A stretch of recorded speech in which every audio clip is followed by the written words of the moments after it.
Esta semana no tengo más anuncios, sino solo recordar los horarios. Escuela dominical, 9:30 de la mañana, servicio, 11 de la mañana, y el jueves a las 7 de la noche continuamos con el curso de IESED. Es todo lo que tengo por el momento, así que no siendo más, vamos a comenzar con nuestro servicio de la mañana de hoy. Les pido por favor que los celulares los coloquen en modo avión, o en modo silencioso, o en modo vibración, de manera que si recibimos algún mensaje, alguna llamada, no se interrumpa el servicio. Y si es muy urgente lo que tiene que atender, por favor se dirige a alguno de los salones de atrás para atender la llamada y luego puede regresar. Vamos entonces a comenzar con el servicio del día de hoy. Vamos a leer juntos la palabra del Señor en el Salmo 95. Vamos a leer juntos, hermanos, el Salmo 95, y con esta lectura vamos a dar inicio a nuestro servicio dominical.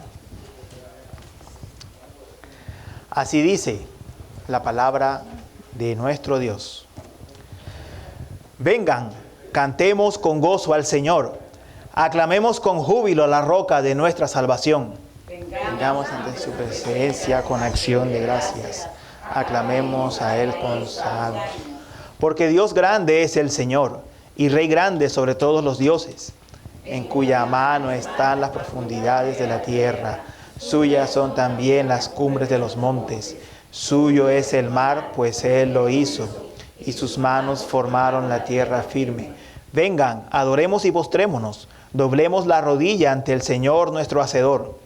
Porque Él es nuestro Dios, y nosotros el pueblo de su prado y las ovejas de su mano. Si ustedes oyen hoy su voz, no endurezcan su corazón como en Meriba, como en el día de Machá en el desierto, cuando sus padres me tentaron, me pusieron a prueba, aunque habían visto mi obra. Por 40 años me repugnó aquella generación y dije, es un pueblo que se desvía en su corazón y no conoce mis caminos. Por tanto, juré mi ira.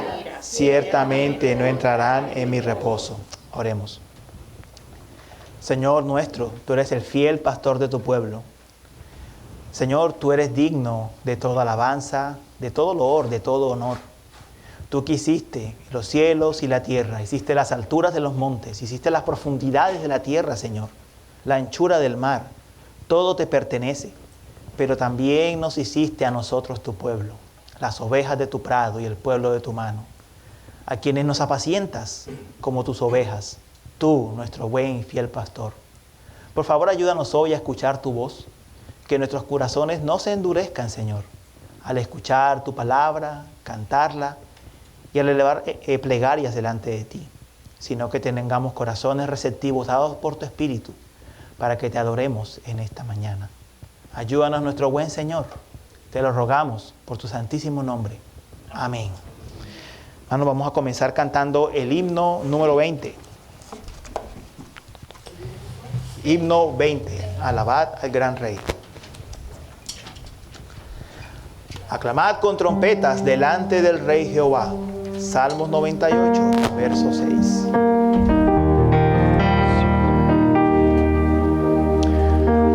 Solemne resuenen las voces de amor, con gran regocijo tributen loor al Rey soberano, el buen Salvador. Dignísimo es el del más alto.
adorarle su rey, es nuestro escudo, baluarte y sostén, el omnipotente por siglos, amén. Velad fieles todos, Velad con fervor, que viene muy pronto Jesús el Señor, con notas alegres vendrá a reinar, a su eterna gloria nos ha de llevar. Alabad, alabad, alabad al gran Rey, adorad, adorad, adorarle su rey, es nuestro escudo, baluarte y sostén, el omnipotente por siglos, amén. Alabad, alabad, alabad al gran Rey, adorad, adorad, adoradle su rey, es nuestro escudo, baluarte y sostén, el omnipotente por siglos, amén. Amén. El omnipotente por siglos, amén. Alaben a su gran Rey. Alabemos a nuestro gran Rey. Amén.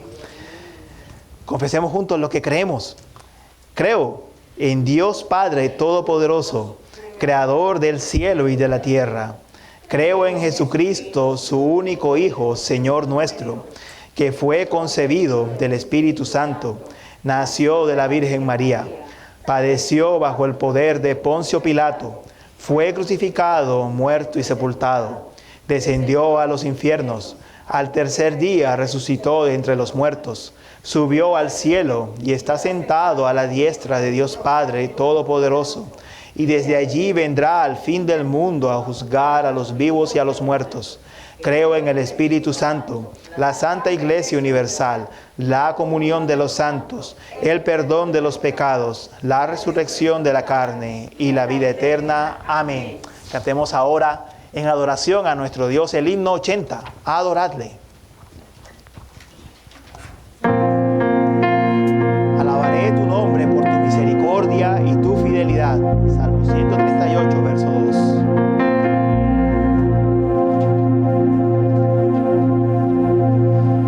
Dad al Padre toda gloria,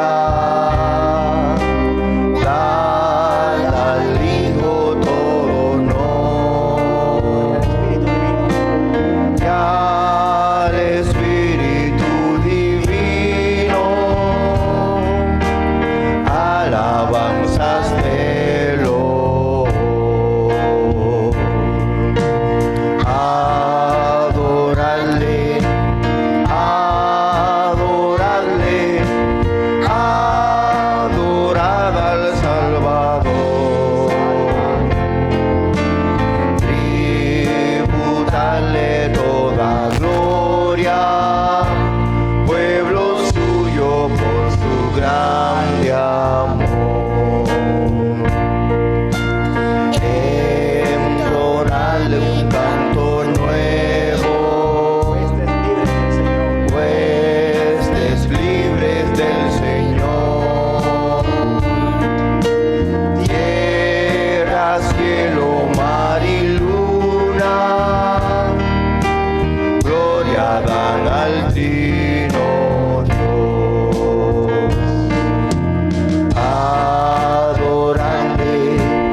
adoramos reverente, Cordero Santo de nuestro Dios, que te diste como pan de vida por nosotros, para darnos vida, porque tú te entregaste tu carne, tu sangre, para nuestra redención, para el perdón de nuestros pecados y para que tengamos una vida nueva. A ti te adoramos reverente, Señor. Amén. Vamos a confesar juntos nuestros pecados, podemos sentarnos y en este momento oraremos al Señor confesando nuestros pecados juntos como cuerpo. Pido por favor que cierre sus ojos y me siga en esta oración. Señor nuestro, Señor nuestro. Cuán grandes son estas palabras. Cuán grande es decir que tú eres nuestro Señor. Nosotros, Señor, que no éramos tu pueblo, no te pertenecíamos. Andábamos en la vanidad de nuestros pensamientos. Éramos hijos de ira como los demás. Pero tú tuviste compasión de nosotros, nos miraste con misericordia. Nos hiciste tu pueblo, tus hijos, lavándonos de nuestros pecados, dándonos un corazón nuevo que te ame y que te tema. Pero aún, Señor, siendo tu pueblo, siendo hijos tuyos, siendo lavados, renovados, aún pecamos, Señor. Ya no dominados por el pecado, pero aún, Señor, fallamos a ti. Por eso tenemos siempre esa necesidad permanente de venir a ti, Señor, pidiendo que por favor nos perdones, que laves nuestras faltas, que nos limpies de toda maldad. Señor nuestro, porque queremos estar en comunión contigo, purificados delante de ti. Porque queremos andar en justicia, Señor, andar como hijos de luz. Y por eso necesitamos tu perdón para que nos laves, nos limpies. Y tu Espíritu sea renovándonos y llenándonos para andar en camino de obediencia por amor a tu nombre. Hazlo, Señor. Concédenos esto. Concédenos andar con una conciencia en paz contigo. Concédenos el andar, Señor, en justicia. Concédenos el andar, Señor, libre de una conciencia culpable, libre para adorarte y para vivir en servicio a ti. Te lo rogamos, Señor. Amén. Mis hermanos, la palabra del Señor nos promete perdón cuando dice en Miqueas 7, versos 18 y 19. ¿Qué Dios como tú que perdona la maldad y olvida el pecado del remanente de su heredad? No retuvo para siempre su enojo, porque se deleita en misericordia. Él volverá a tener misericordia de nosotros, sepultará nuestras iniquidades y echará en lo profundo del mar todos nuestros pecados. Amén. Esta promesa es para nosotros, hermanos míos. Diga amén a esta promesa del Señor. Vamos a cantar ahora en gratitud por el perdón del Señor el himno 326. Y tal vez usted no lo conoce, pero tiene la misma melodía del que cantamos el domingo pasado, el 325, en el Monte Calvario.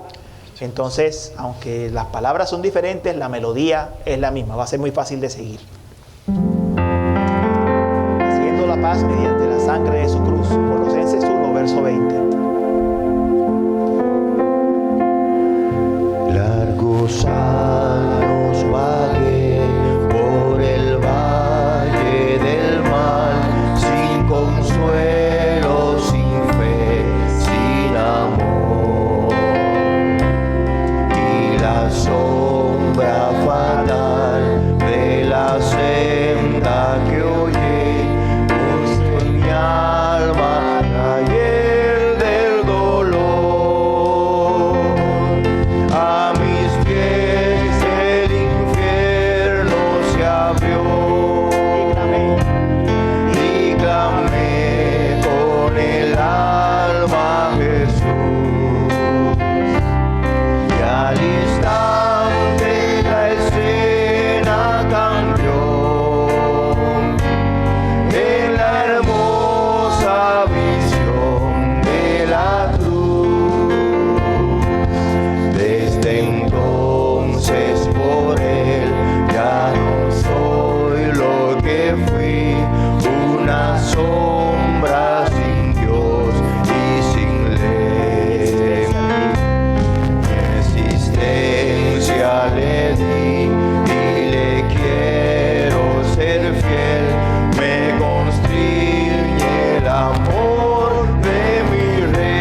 Esa es la experiencia que vive todo aquel que conoce al Señor.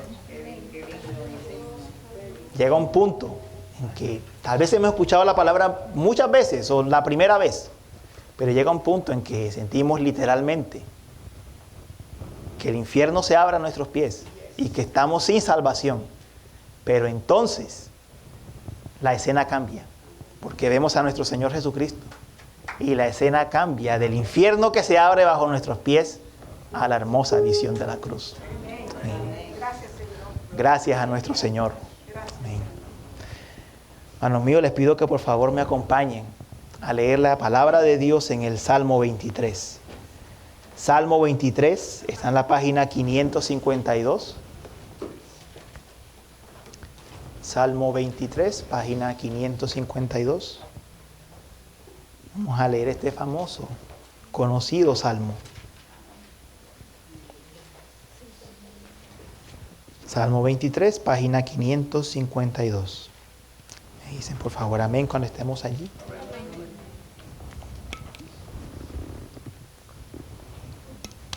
La palabra del Señor dice así: el Señor es mi pastor, nada me faltará. En lugares de verdes pastos me hace descansar. Junto a aguas de reposo me conduce. Él restaura mi alma. Me guía por senderos de justicia por amor de su nombre.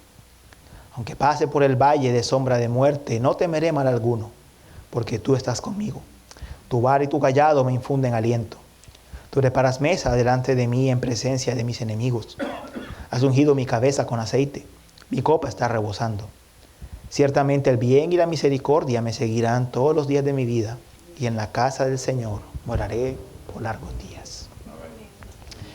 Es un salmo de los más famosos, compuesto por el rey David, que describe tanto la experiencia de Israel como pueblo, como la experiencia individual de cada creyente, y que está en el trasfondo del pasaje que vamos a ver hoy en Juan 6, de la cuarta señal que vamos a ver el día de hoy, en la alimentación de los 5,000. Vamos a estar regresando en algunos momentos, una y otra vez, a este salmo, porque las referencias que hizo Jesús en la señal son a propósito. Toda la escena fue ambientada para recordarnos este salmo y recordarnos que Él es el buen pastor de nuestras almas, aquel que nos alimenta, nos apacienta y que por la fe en Él nos lleva a la casa del Padre, después de este largo camino, de este largo recorrido en la vida espiritual. Cantemos a nuestro Señor en agradecimiento el himno 274. Es un himno nuevo, pero que está basado en Juan 6. Está basado en Juan 6 casi exclusivamente. Entonces Elio va a cantar la primera estrofa para guiarnos y luego regresamos a la primera estrofa. Y por este momento vamos a cantar solo la primera y la segunda. Al final cantaremos las dos últimas.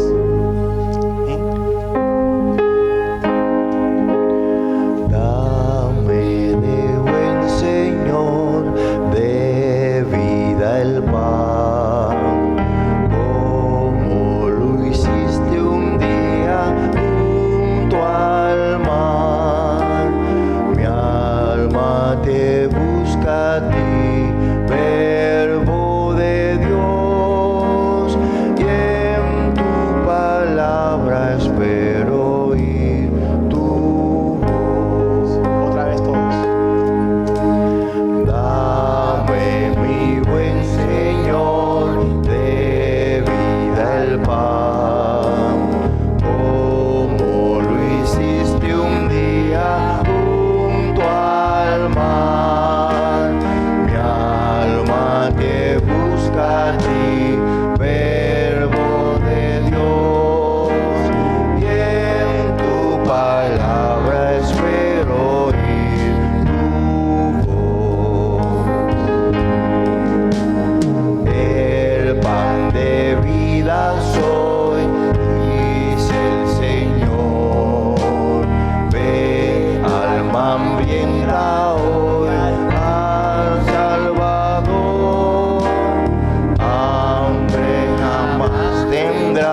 vamos a pasar en este momento al tiempo de la ofrenda, agradeciendo al Señor por la provisión que nos ha dado durante esta semana.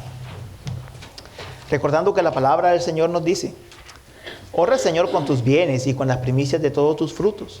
Entonces tus graneros se llenarán con abundancia y tus lagares rebosarán de vino nuevo. Oremos. Señor, gracias por la provisión de esta semana, de este mes. Gracias, Señor, porque nos has dado en abundancia lo que hemos necesitado en nuestra vida. Gracias porque hemos visto tu buena mano con nosotros, con la familia cercana, pero incluso con la familia lejana también. Hemos visto, Señor, cómo has provisto para cada necesidad con tu cuidado pastoral, cuidando no solo de nuestros vientres, sino sobre todo de nuestras almas.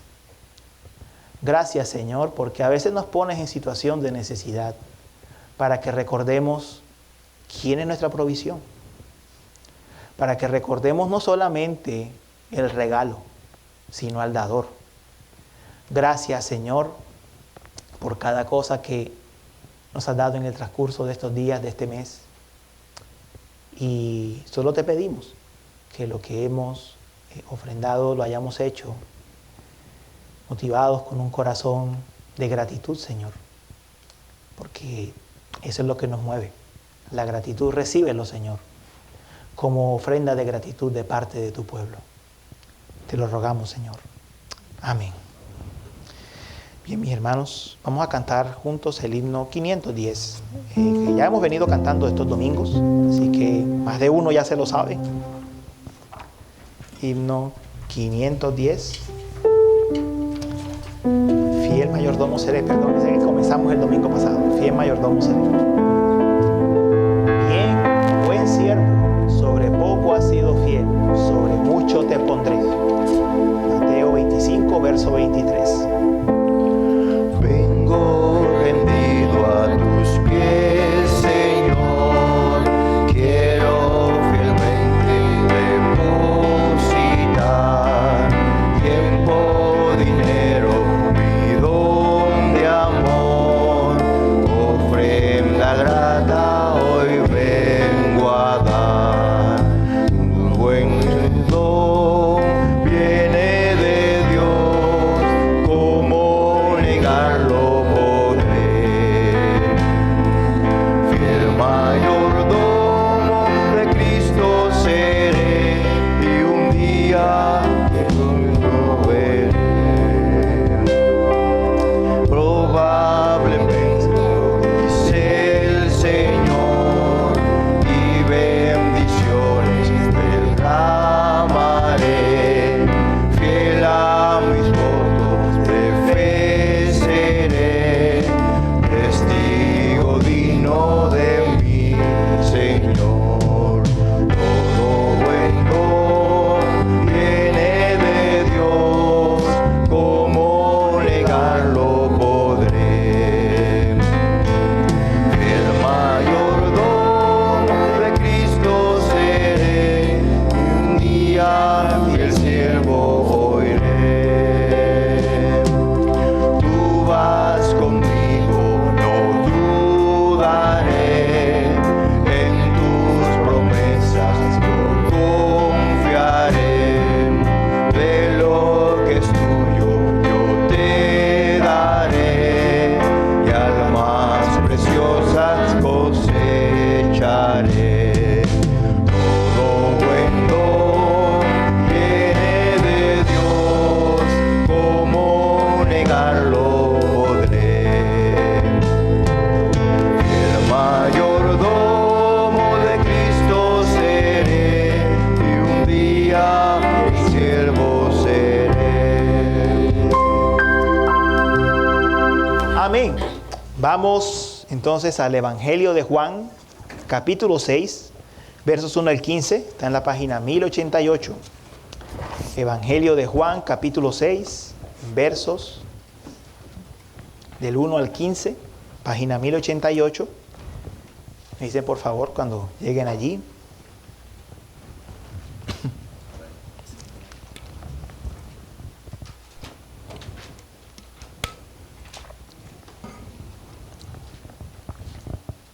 ¿Estamos allí? Dice la palabra del Señor. Después de esto, Jesús se fue al otro lado del mar de Galilea, el de Tiberias, y una gran multitud lo seguía, pues veían las señales que realizaban los enfermos. Entonces Jesús subió al monte y se sentó allí con sus discípulos. Estaba cerca la Pascua, la fiesta de los judíos. Cuando Jesús alzó los ojos y vio que una gran multitud venía hacia él, dijo a Felipe: ¿dónde compraremos pan para que coman estos? Pero decía esto para probarlo, porque él sabía lo que iba a hacer. Felipe le respondió: 200 denarios de pan no les bastarán para que cada uno reciba un pedazo. Uno de sus discípulos, Andrés, hermano de Simón Pedro, dijo a Jesús: aquí hay un muchacho que tiene 5 panes de cebada y 2 pescados. ¿Pero qué es esto para tantos? Hagan que la gente se siente, dijo Jesús. Y había mucha hierba en aquel lugar, así que se sentaron. El número de los hombres era de unos 5,000. Entonces Jesús tomó los panes y, habiendo dado gracias, los repartió a los que estaban sentados. Y lo mismo hizo con los pescados, dándoles todo lo que querían. Cuando se saciaron, dijo a sus discípulos: recojan los pedazos que sobran para que no se pierda nada. Ellos los recogieron y llenaron 12 cestas con los pedazos de los 5 panes de cebada que sobraron a los que habían comido. La gente entonces, al ver la señal que Jesús había hecho, decía: verdaderamente ese es el profeta que había de venir al mundo. Por lo que Jesús, dándose cuenta que iban a venir y por la fuerza a hacerle rey, se retiró él solo otra vez al monte. Ha sido la palabra del Señor. Oremos. Señor nuestro, pan de vida nuestra, a ti damos gracias en esta mañana. Gracias porque estamos aquí justamente para que nos alimentes. Estamos justamente delante de tu presencia para oír tu voz como fiel y buen pastor, para alimentarnos de ti, Señor, del pan de vida que nos das en tus palabras, para alimentarnos de ti mismo, Señor, para que seas tú obrando la potencia de tu Espíritu en nuestros corazones y alimentar nuestras almas, siempre hambrientas, siempre necesitadas de ti. Señor nuestro, por favor, no nos dejes irnos con hambre, no nos dejes irnos vacíos, pero que el hambre que se sacie sea el hambre del alma. Señor, que seamos llenos, saciados, que nada sobre. Señor, que seas tú hablando a nuestros corazones, alimentándonos. Te necesitamos a ti, Señor, fiel y buen pastor nuestro. Te necesitamos a ti. Por favor, habla a nuestro ser, habla a nuestros corazones. Hazlo, Señor, por amor de tu nombre, de manera que así llevemos fruto de vida eterna para la gloria del Padre. De manera que así nosotros, como tu pueblo, podamos dar gloria y alabanza a tu nombre por haber sido saciados y alimentados por ti, Señor. Señor nuestro, aquí estamos. Ninguno de nosotros es suficiente para estas cosas. Nadie es suficiente para la predicación del Evangelio, ni para la enseñanza de la palabra. Dependemos enteramente de ti, del poder de tu Espíritu Santo, que toma tus palabras y las aplica en nuestros corazones. Dependemos completamente de tu obra, Señor. Por favor, hazlo. Y concédeme a mí como mensajero ser fiel al mensaje de este texto, al mensaje que quieres que tu pueblo escuche en esta mañana. Ayúdanos, Señor bendito. Ayúdanos, por favor. Haznos crecer, Señor, conforme a tu voluntad. Te pedimos que tu reino, Señor, continúe creciendo en nosotros. Como hablábamos esta mañana, que continúe creciendo primeramente entre nosotros, siendo edificados en la fe, siendo edificados como cuerpo en amor los unos con los otros, creciendo bien cimentados y bien unidos, como cuerpo tuyo, Señor, como templo que somos en Cristo. Señor, que no solo busquemos alcanzar a multitudes, que ese no sea el principal objetivo, sino, Señor, crecer juntos como cuerpo. Crecer juntos, Señor, para que reflejemos tu luz en este mundo. Ayúdanos, Padre nuestro. Hay aún pecado en nosotros. Hay la tendencia en nosotros a dividirnos. Hay la tendencia natural en nosotros a ofender, lastimar, guardar rencor, rencillas. Todavía hay cosas terrenales en nosotros. Pero por favor pedimos que tu Espíritu Santo obre para vencer todo eso, todas esas obras de la carne que aún hay en nosotros.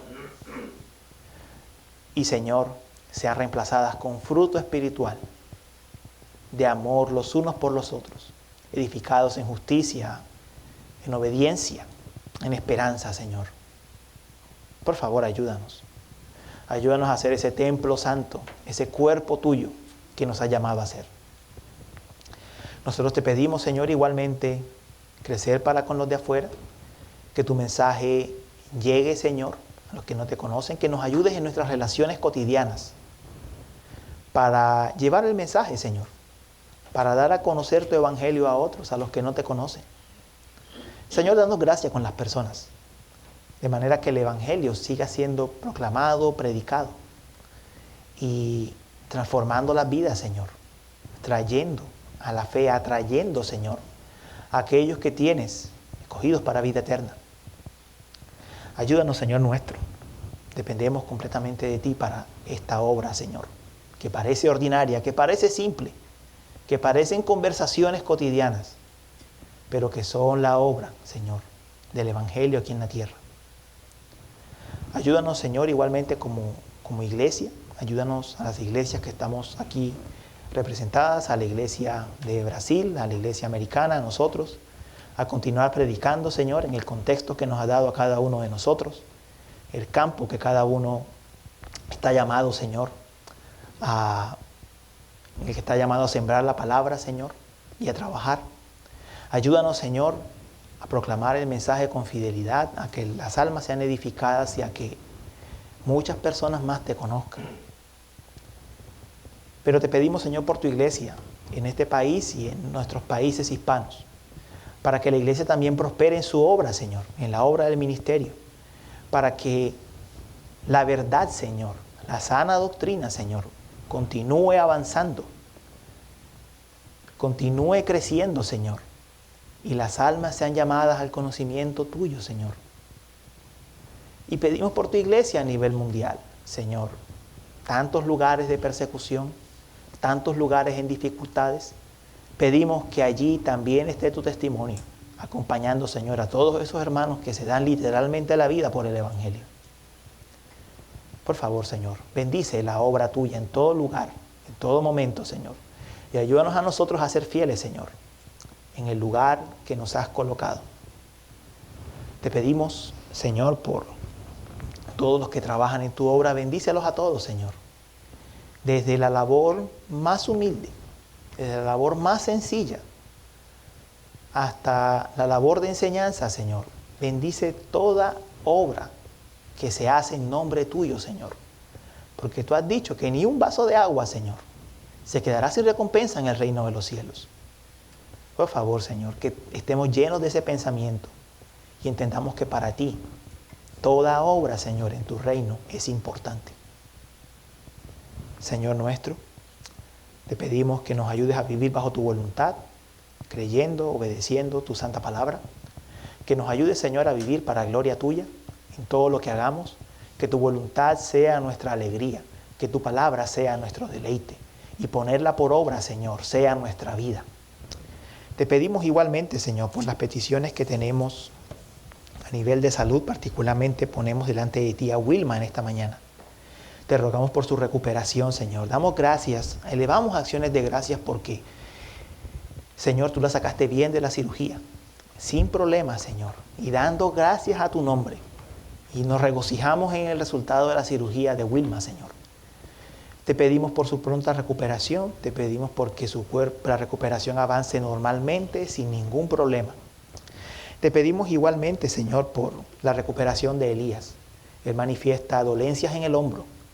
Nosotros te pedimos, Señor, que continúe sanando su hombro, que le dé sabiduría a los médicos, Señor, a los terapeutas, acerca del mejor tratamiento, Señor, para que todas estas dolencias se alivien. Por favor, pon tu mano, Señor, en el hombro de Elías. Lo pedimos así literalmente. Pon tu mano en el hombro de Elías, Señor, para sanarlo, para bajar la inflamación, Señor, para que él se sienta mejor.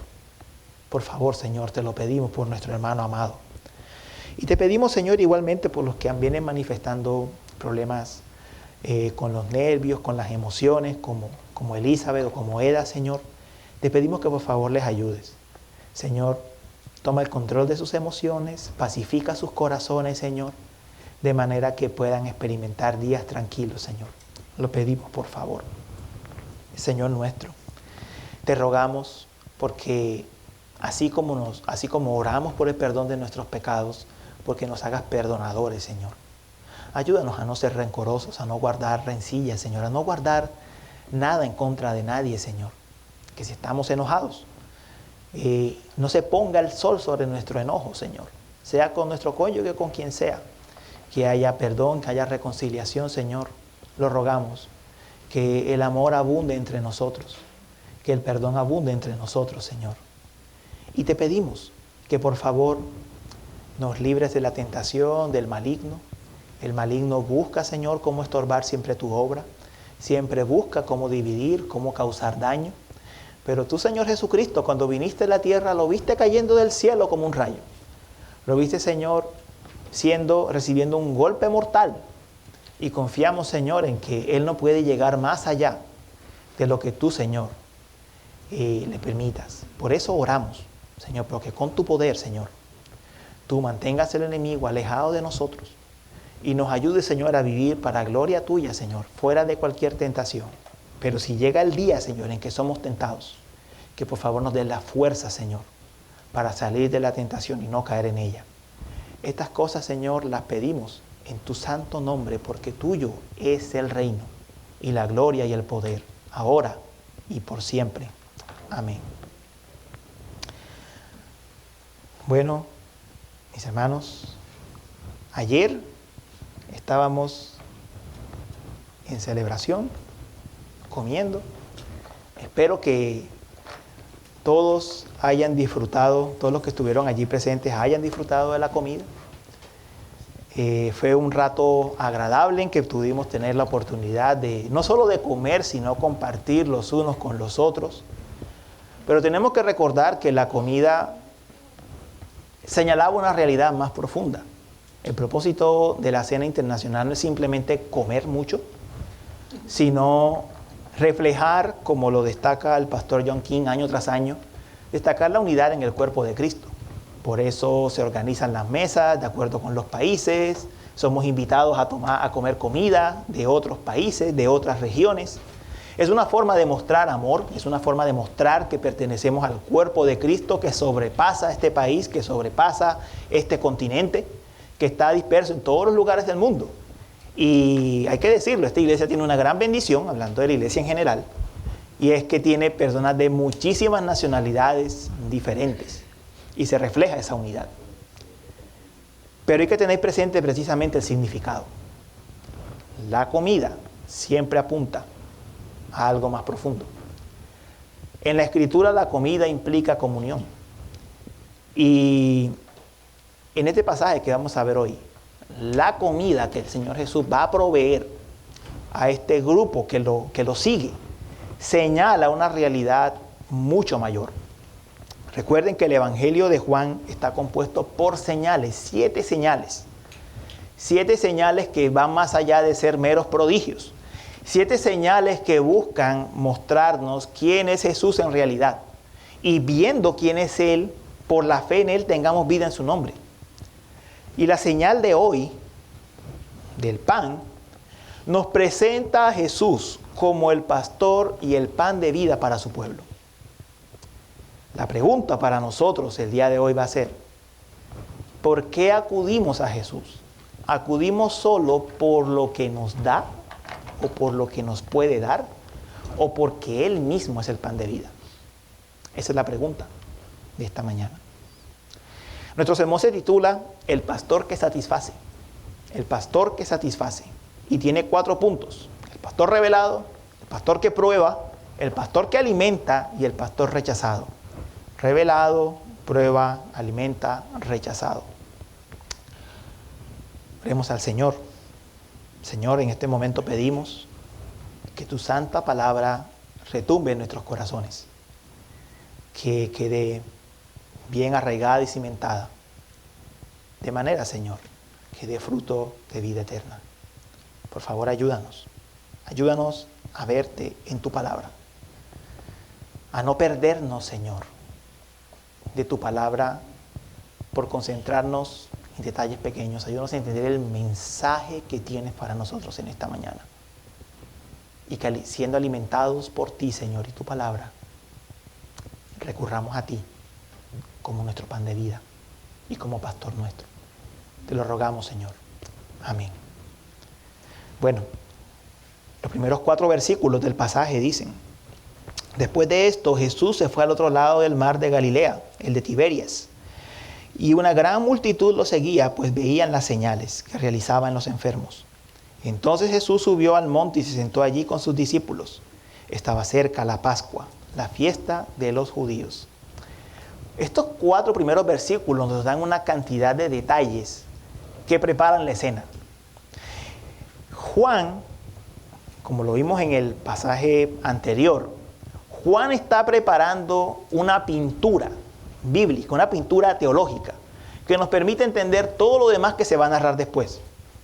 Nos dice varias cosas, y la primera que se nos menciona explícitamente es que estaba cerca la Pascua, la fiesta de los judíos. Ya la sola frase, la Pascua, la sola fiesta de la Pascua nos recuerda varias cosas. La primera, que Israel fue redimido de tierra de Egipto, mientras los egipcios morían, un cordero era sacrificado en cada casa. Y cada casa era marcada con la sangre del cordero, de manera que los israelitas eran librados. Ahora, todos estos corderos simplemente apuntaban al Cordero de Dios que quita el pecado del mundo. No es que los corderitos en sí mismos pudiesen hacer algo. La Biblia es muy clara en que el Señor es el dueño de toda la creación, es el dueño de los animales, es el dueño de los carneros. Y que Él no se satisface con eso, Él no los necesita. Pero todos estos sacrificios que se hacían, particularmente el de la Pascua, apuntaban a la redención que vendría. Israel fue librado de tierra de Egipto por la eficacia del sacrificio del Cordero de Dios que quita el pecado del mundo. Ellos fueron librados por medio de su sangre y en ese momento comienza el viaje de ellos por el desierto. Y en ese viaje Dios les proveyó maná del cielo. Entonces, esa es la escena que se nos dibuja con la Pascua. Juan quiere que veamos que aquel que redimió a Israel con la sangre del Cordero ahora está presente en la carne. Juan quiere que veamos que aquel que redimió a Israel ahora se entrega como provisión. Que Él es el Cordero, que Él es el pan, que Él es aquel que lleva a su pueblo en el éxodo final, en el último éxodo, hacia la gloria. Ahora, dice que Jesús subió al monte y se sentó allí con sus discípulos en el versículo 3. Esto tampoco es casualidad. Esta escena recuerda cuando Moisés ascendió al monte Sinaí. Asciende al monte a sentarse. Representa a Cristo como el verdadero mediador del pacto, aquel que es mayor que Moisés, aquel que fue prometido en Deuteronomio 18, que dice: un profeta en medio de ti y de tus hermanos como yo te levantará el Señor tu Dios, a Él oirán. Cristo asciende al monte con autoridad divina. Eso es lo que representa. Ahora, Cristo no solo es representado como el nuevo Moisés. El pasaje también lo representa como el pastor de Israel. Hay un detalle pequeño en el relato, donde se nos dice que había mucho pasto y que él sentó allí a su pueblo. Es el relato, es el detalle de un pastor que busca buenos pastos para sus ovejas. En verdes pastos me hará descansar, dice el Salmo 23. Esa es la pintura bíblica, teológica, que el apóstol Juan nos está brindando en el pasaje. De hecho, los evangelistas más de una vez presentan a Jesús como el pastor del pueblo. Por ejemplo, dice en Marcos que Jesús vio una gran multitud y tenía compasión de ellos porque eran como ovejas que no tienen pastor. Entonces, Jesús se nos presenta aquí con una gran cantidad de facetas. Es el pastor de su pueblo, es el gran profeta mayor que Moisés, es aquel que libró a su pueblo de la Pascua. Nos está presentando a Cristo en toda la dimensión de su gloria. Aquel que cumple con las Escrituras. La escena está cuidadosamente preparada. Nada es accidental, nada es casual en esta escena. Juan quiere que veamos desde los primeros 4 versículos que no estamos ante un simple hacedor de milagros. Estamos ante aquel que cumple las promesas de Dios. Aquel que es el centro de la historia de la salvación. El verdadero pastor de su pueblo. El que nos guía hacia la Canaán celestial. Ahora, con toda esa escena, la pregunta es esta. ¿Podrá esta multitud reconocer quién es el que está delante de ellos? ¿Cómo ven a Jesús? ¿Cómo verá a Jesús esta multitud? ¿Como alguien útil o como el pastor prometido? ¿Van a interpretar la señal correctamente o se quedarán únicamente con el pan? De eso depende todo. De esta escena depende el resto del pasaje. Vamos a ver el siguiente punto. El pastor que prueba. Vemos que mientras se desarrolla la escena, Jesús levanta la mirada y ve la gran multitud que viene hacia él y le pregunta a Felipe, ¿dónde compraremos pan para que coman estos? Es muy significativo que Jesús le haga la pregunta a Felipe. Felipe era de Betsaida. Betsaida quedaba cerca al lugar donde ellos estaban en este momento, al otro lado del lago de Tiberias.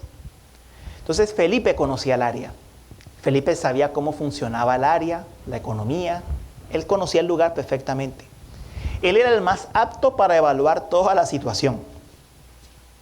Y luego se nos dice que Andrés también opinó. Y Andrés también era de Betsaida. Entonces,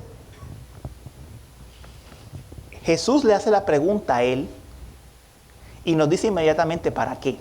Verso 6. Pero decía esto para probarlo, porque él sabía lo que iba a hacer. La pregunta de Jesús es una pregunta con fines pastorales. Jesús sabe lo que él va a hacer. Jesús no está buscando información. Jesús está buscando moldear la fe de su discípulo. Está buscando que su discípulo conozca quién es él. De hecho, el lenguaje que aparece aquí de prueba es el mismo de Israel cuando fue probado en el desierto. Dios probó a Israel en el desierto. Y Moisés explícitamente explicó por qué Dios probó a Israel en el desierto. Dice Deuteronomio 8, versos 2 al 3.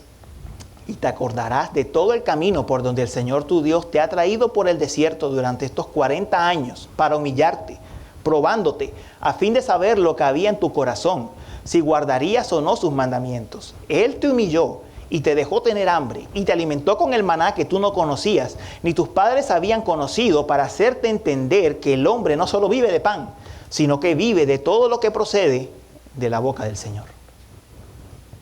Cristo está recreando la escena. Lo que hizo con Israel corporativamente como pueblo en el desierto, ahora lo está haciendo con los discípulos. Los está probando. Quiere mostrar qué es lo que hay en el corazón de ellos. Entonces, ¿cómo responden Felipe y Andrés? Los dos de Betsaida. Dicen, el primero, 200 denarios de pan no les bastarán para que cada uno reciba un pedazo. Verso 7. Andrés responde con una limitación en el verso 9. Aquí hay un muchacho que tiene 5 panes de cebada y 2 pescados. ¿Pero qué es esto para tantos? A simple vista, las dos respuestas parecen diferentes. Uno dice no se puede, el otro dice hay 5 panes y 2 peces. Pero espiritualmente, las dos tienen algo en común. Los dos están evaluando la situación sin tener en cuenta quién es Jesús realmente. Los dos no son ateos, son discípulos. Han seguido a Jesús durante un largo tiempo, pero no están creyendo en el Señor. Son funcionalmente incrédulos. En otras palabras, no tienen en cuenta quién es Cristo. No lo tienen en cuenta. Mis hermanos, en las Escrituras, la prueba siempre tiene un propósito de misericordioso. Y es exponer qué hay en nuestros corazones. La prueba siempre busca exponer qué es lo que hay en nosotros. Esto es lo que Jesús está buscando con ellos. Quiere mostrar qué hay en ellos realmente. La prueba revela nuestra insuficiencia. Revela que dependemos del Señor. Revela que necesitamos de Él. La prueba lo único que busca al final no es destrozarnos, sino magnificar, amplificar, mostrar en gran medida la gracia de nuestro Señor. Ese es el propósito de las pruebas. Jesús aquí nos está enseñando una lección de administración de empresas. Ese no es su propósito. El propósito de Jesús es mostrarle a ellos que tienen que confiar en Él como provisión, como pan de vida. Ese es el propósito de toda la prueba. Y la pregunta para nosotros es, ¿cuántas veces vivimos como Felipe y Andrés? ¿Cuántas veces evaluamos el problema, calculamos los recursos, medimos las probabilidades y decimos, esto es demasiado? Yo no puedo con esto. Conmigo te equivocaste, Señor. Yo no soy. Yo no puedo lidiar con esto. Pero ese es el propósito de la prueba. El propósito de la prueba es demostrarnos que no tenemos el control. Nos encanta tener el control. Se nos enseña a tener el control. Pero Cristo nos despoja de la ilusión de control para que aprendamos a vivir en la libertad de la dependencia. Ser dependiente trae libertad. Yo no sé si ustedes han escuchado la historia de George Mueller. George Mueller fue un predicador inglés. De hecho, se dedicó a la predicación, fue los últimos días de su vida. Porque se dedicó a abrir orfanatos. Comenzó a recibir niños en Bristol, Inglaterra. Comenzó a recibir niños huérfanos, desamparados. Él no tenía cómo sostenerlos. Él no tenía una fuente de financiación. Esos orfanatos subsistieron durante décadas simplemente en dependencia del Señor, en oración. Así fue como subsistieron. Así fue como el Señor hizo grandes cosas en esos orfanatos. Incluso Charles Dickens, que era contemporáneo con George Mueller, incrédulo él, tuvo que reconocer que lo que estaba pasando en esos orfanatos de George Mueller era algo sobrenatural. Porque el Señor estaba soberanamente, extraordinariamente sosteniéndolos. Ese es el propósito de la prueba. Usted me dirá, ¿y cuándo se acabó la prueba de George Mueller? Yo le digo, nunca se acabó. Porque esos orfanatos siempre subsistieron, fue en dependencia al Señor. Diariamente. Este patrón nosotros lo encontramos en la Escritura. una y otra vez, Dios colocando a su pueblo en medio de situaciones que parecen contradecir sus promesas. Situaciones que parece que se salen de lo normal, que parece que se salen de lo que Dios debería tener para la vida de sus hijos, para la vida de su pueblo. Pero el punto es que esas situaciones lo que buscan es que vivamos por fe y no por vista. Eso es lo que buscan, por la fe en las promesas. La prueba siempre nos lleva a la misma pregunta: ¿cómo voy a interpretar esta situación? Siempre es la misma pregunta: ¿cómo interpreto esta situación? ¿A través de las circunstancias, a través de mis recursos o a través de las promesas de Dios? Eso es lo que hace la prueba. Miren, hermanos, Dios nos coloca con muchísima frecuencia en situaciones donde la obediencia parece irrazonable. Dios, aquí te voy a tener como que fallar porque no tiene sentido obedecerte. Donde la provisión parece poco probable. Donde la perseverancia resulta agotadora. Hermanos amados, la prueba nos coloca en situaciones donde la salida humana y racional es improbable. Y Dios no lo hace sin propósito. Dios no lo hace porque quiera destruirnos o abatir nuestra fe en Él o nuestra esperanza en Él. Él lo hace porque en medio de la insuficiencia, cuando llegamos a ese punto en que reconocemos que nosotros no podemos, en que se salió de nuestras manos, se salió de nuestro control, entonces ahí brilla la gracia del Señor. El Señor quiere que la necesidad sea evidente y que la incapacidad sea innegable, que el límite humano se alcance, para entonces mostrar su identidad por medio de su poder. Y ojo con lo que estoy diciendo, su identidad, porque al final ese va a ser el punto que va a dividir a aquellos que confiaron, que lo vieron a Él en la prueba, y los que no. El Señor lo que quiere revelar en la prueba no es primariamente su poder, es su identidad. ¿Quién es Él? Para llevarnos a depender de Él. Eso es lo que Él quiere revelar. Así que este acto que vamos a presenciar, o que estamos presenciando aquí, no es simplemente una demostración de poder. Es una revelación de quién es Cristo, de su persona.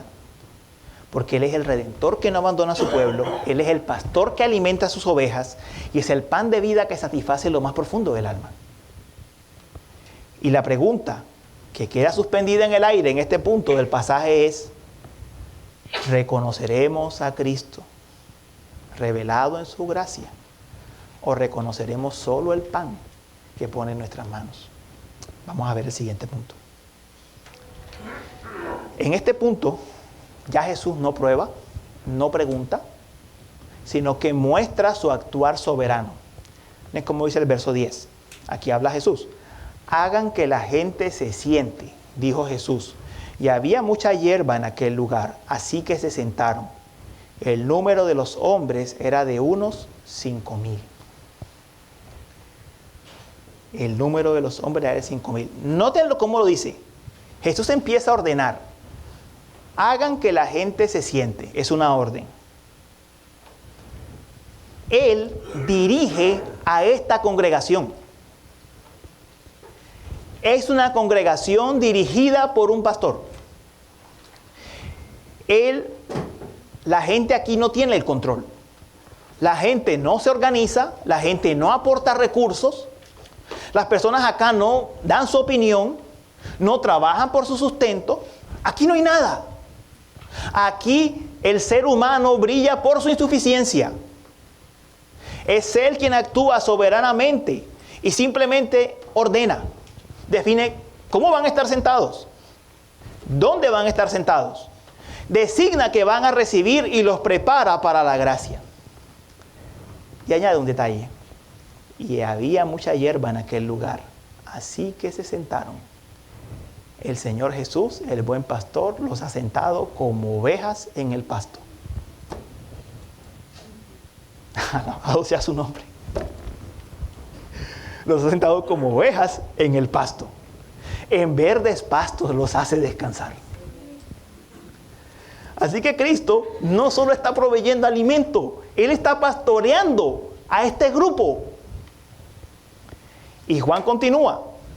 Entonces Jesús tomó los panes y habiendo dado gracias, los repartió a los que estaban sentados. Y lo mismo hizo con los pescados, dándoles todo lo que querían. Hay una diferencia aquí de lectura entre Reina Valera, el que esté viendo Reina Valera y aquí, que Reina Valera dice que los discípulos son los que entregan el pan. Esta versión dice que Jesús es el que entrega el pan. Finalmente, en ambos casos, la finalidad es la misma. Jesús es la fuente del pan. Jesús es la fuente del pan aquí. De Él procede el pan. Aunque creo que particularmente esto refleja más lo que Jesús quiere mostrar.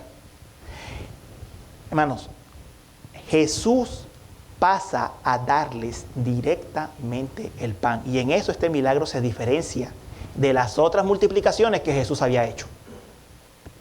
Él se lo da a esta multitud.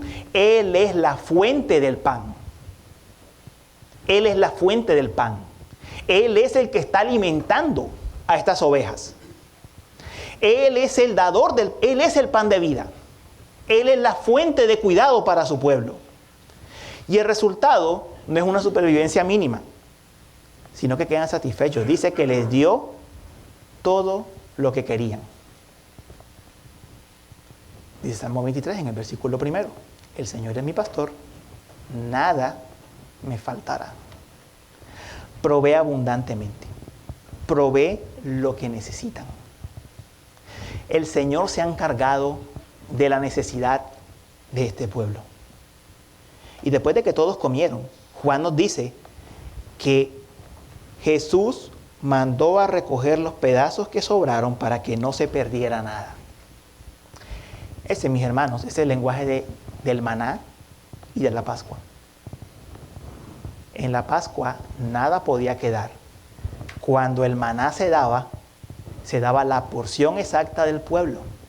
Nada sobraba.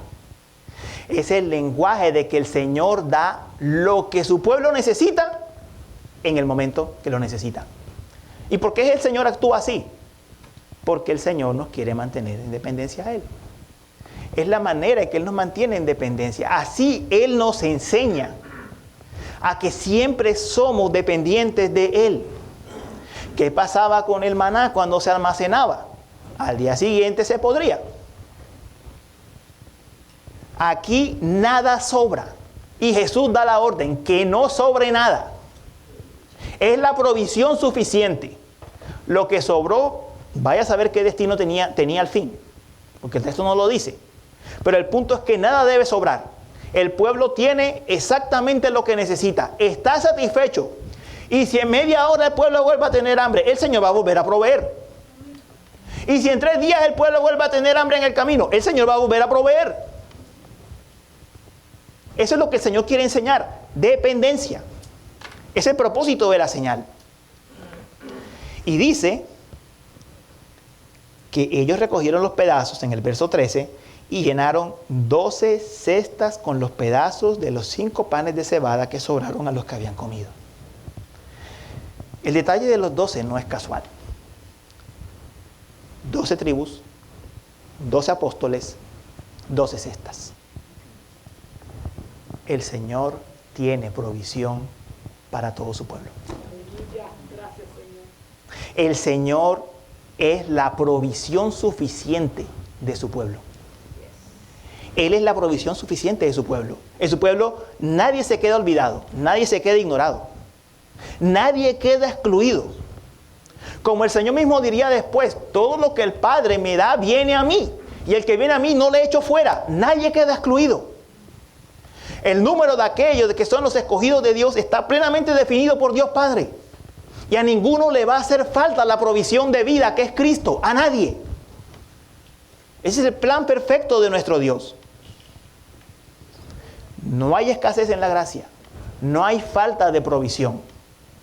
Todo aquel que es de Cristo recibe provisión de vida en Cristo. Ahora, este pasaje tiene un detalle. Y es que Jesús no alimenta a individuos aislados. Los reúne. Los reúne. Es una imagen de la iglesia. Jesús no alimenta a individuos aislados. La vida cristiana no es para vivir como renegado ni como el llanero solitario. El Señor nos congrega como pueblo, nos hace pueblo suyo. Como dice el Salmo 95 que leíamos al principio, somos el pueblo de su prado y las ovejas de su mano. Somos el pueblo de Él.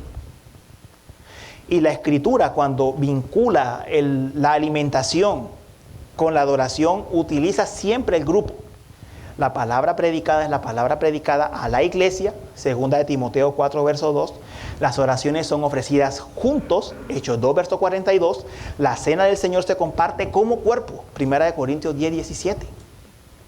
El pasaje está resaltando que Cristo está alimentando a un pueblo que ha reunido. Ahora, hoy en día, desafortunadamente lo que se enfatiza es la dimensión individual del creyente. Y se olvida que el creyente sí tiene una relación personal con el Señor, pero en la congregación de los santos. Sí, cada uno tiene una relación individual con Cristo, pero estamos en medio de un pueblo y caminamos como pueblo. El Señor es el buen pastor, como se nos dibuja aquí. Y el buen pastor tiene un rebaño de ovejas, no ovejas sueltas. De hecho, dice una de las parábolas que cuando una de las ovejas se va, él deja las 99 y busca a la que se fue para traerla de vuelta. El Señor pastorea sus ovejas, un rebaño. Esa es la imagen que nos está dando en este pasaje. Así que, mis hermanos, la hierba está verde, el pan de vida está disponible, el rebaño está presente. Yo lo invito, únase al rebaño de Cristo. Ahora pasemos al último punto. ¿Qué pasa con esta señal? Los últimos 2 versículos. Dice que las personas cuando presenciaron el milagro dijeron: verdaderamente ese es el profeta que había de venir al mundo. Ellos presenciaron lo que sucedió y miren la conclusión que sacan. Este es el profeta que había de venir al mundo. Ellos comparan a Jesús con Moisés. Lo que les dije al principio. Ellos saben que la escena que se ha recreado es la escena del Éxodo, es la escena del maná en el desierto, es la escena de Cristo como fuente de pan. Y dicen: este es el profeta que es mayor que Moisés. Este es a quien estábamos esperando. Ellos en un sentido percibieron todo correctamente. Saben lo que Jesús está recreando. Jesús está recreando el Éxodo. Ellos lo perciben. Recuerdan las promesas. Pero sin embargo, el versículo siguiente dice algo que choca con lo que acabamos de leer. Es el verso 15. Por lo que Jesús, dándose cuenta de que iban a venir y por la fuerza hacerle rey, se retiró él solo otra vez al monte. Mis hermanos, la confesión es ortodoxa, pero está distorsionada. Ojo con eso. Ellos han interpretado la señal. Saben que es el profeta prometido, pero no es el tipo de Mesías que quieren. ¿Qué es lo que quieren? ¿Quieren alguien que alimente el estómago? ¿Que derroque a Roma? ¿Que les asegure comodidad terrenal? ¿Que les garantice la estabilidad política? Lo querían hacer rey por la fuerza. Si este hombre es aquel que fue prometido, mayor que Moisés, hagámoslo rey para que nos libre de una vez por todas por Roma y para que siempre tengamos comida. Eso es lo que quieren. Esta gente quiere gloria sin sufrimiento, corona sin cruz. Quieren un reino como los de este mundo, porque eso es lo que están pidiendo. Se parecen a cuando Israel pidió a Saúl, un rey como los del mundo. Están pidiendo que este Mesías sea un rey como los de este mundo para que los libre. No quieren aquel que se está ofreciendo como el pan de vida. Hermanos, Esto expone una realidad aterradora. Es posible conocer de Jesús. Es posible admirar a Jesús. Es posible tener una doctrina correcta en la cabeza. Y aún así, seguir a un Jesús de nuestra propia invención. Es aterrador. Es aterrador. Están apasionados. Tienen expectativas. Pero están equivocados. ¿Y qué hace Jesús? Rechaza la corona. Yo no soy ese tipo de rey. Rechaza la corona que le dan. Y se retira. Ustedes recuerdan qué significa en el Evangelio de Juan retirarse. Hace juicio. Se va. Él no es el rey. No es el tipo de rey que ellos quieren. Ellos han creído un evangelio, pero otro evangelio. Quieren un Mesías, pero no el Mesías de la Escritura. Mis hermanos, existe una forma de fe que parece espiritual, que parece cristiana, pero que es vacía. Es vacía. De hecho, Jesús más adelante lo diría explícitamente en el verso 26 del capítulo 6. En verdad les digo que me buscan, no porque hayan visto señales entendiendo que entendieron quién era Él, sino porque han comido de los panes y se han saciado. Es posible seguir a Jesús por el pan y morir sin Cristo. Es posible. Es posible de recibir de Cristo el pan para saciar el hambre de este mundo y no recibirlo a Él como pan de vida. Es posible. Usted me dirá, pero yo no busco a Jesús por comida. Tal vez no es por comida.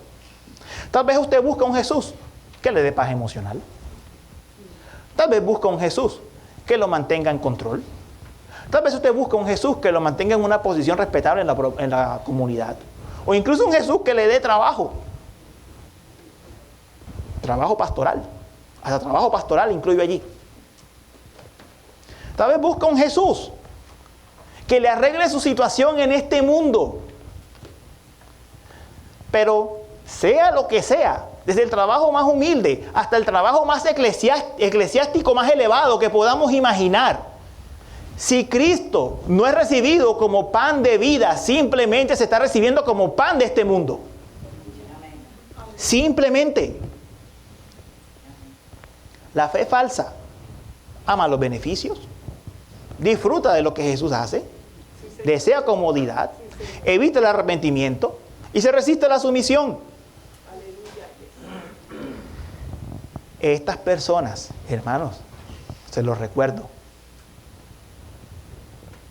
tienen doctrina, conocen la historia, identificaron quién es Jesús, pero no creen en Él.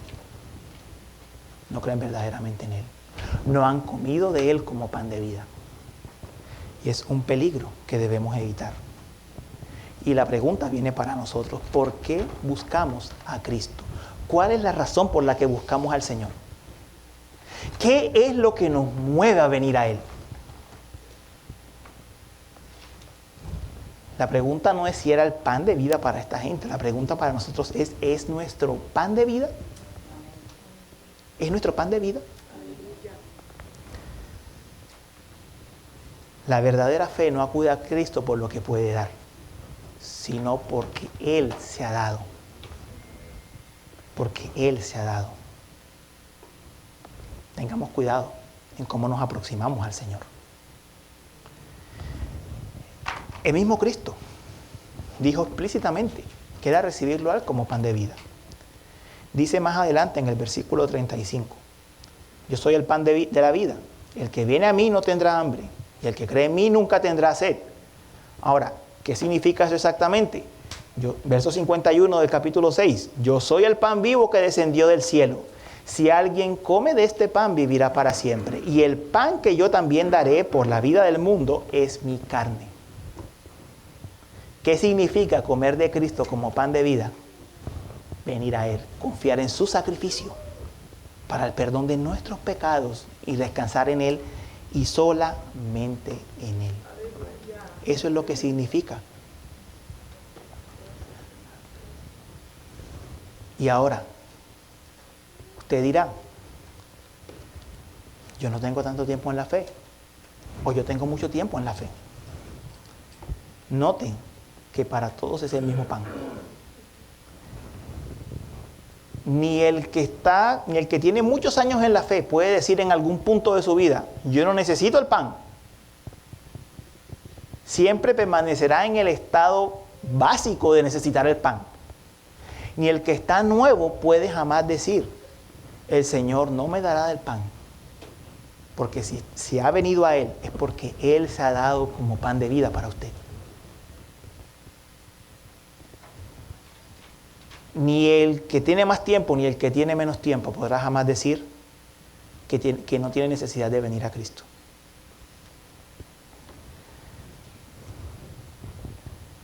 La pregunta queda para nosotros. ¿Cómo recibimos al Señor? ¿Por sus beneficios o por quién es Él? ¿Porque nos da pan o porque Él es el pan de vida para nosotros? Esa es la pregunta que nos deja este pasaje en esta mañana. Vamos a orar.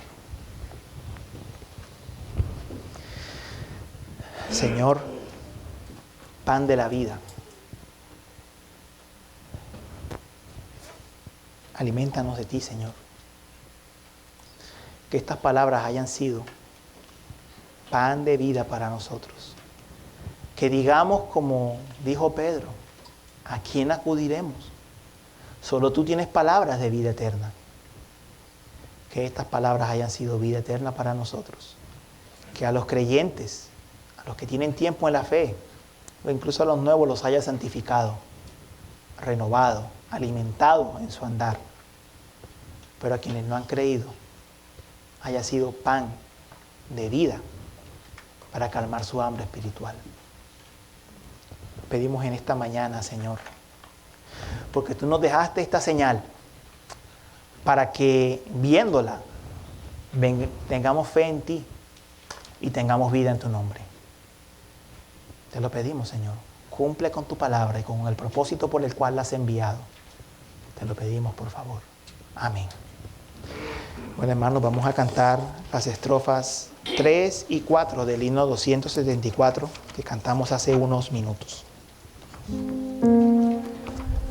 Las dos siguientes estrofas del himno 274. Bendicio Salvador, hoy tu verdad, cual bendijiste ayer el fresco pan, ella nos dará la libertad, en ella encuentro gozo y solar. Con tu espíritu toca mi ser y abre mis ojos para ver. Muestra tu voluntad, dame tu luz. Quiero tu libro verte a ti, Jesús. Amén. Señor nuestro, pan de vida, pan de vida. Gracias por alimentarnos en la mañana de hoy. Gracias por llevarnos a ese punto de examinar nuestra fe. Porque cuando lo haces, Señor, no es para destrozarnos, sino para que en nuestro caminar andemos, Señor, conociéndote más. Señor, que eso haya pasado esta mañana. Que te hayamos conocido más. Y que habiéndote conocido más, Señor, nuestra fe en ti se profundice. Se haga más profunda centrada más en ti, en tu persona, que en cualquier cosa que nos puedas ofrecer. Sí, Señor. Gracias por lo que has hecho. Gracias por enviar tu palabra con ese propósito. Que con humildad podamos recibirlo y cada uno puede examinarse a sí mismo. Y habiéndose examinado, Señor, ponga su fe en ti y en ti solamente y no en lo que das. Te lo rogamos, Señor. Amén. Bueno, hermanos, vamos a... la bendición de la palabra del Señor es al que está sentado en el trono y al Cordero, sea la alabanza, la honra, la gloria y el dominio por los siglos de los siglos. Amén. Cantemos la doxología.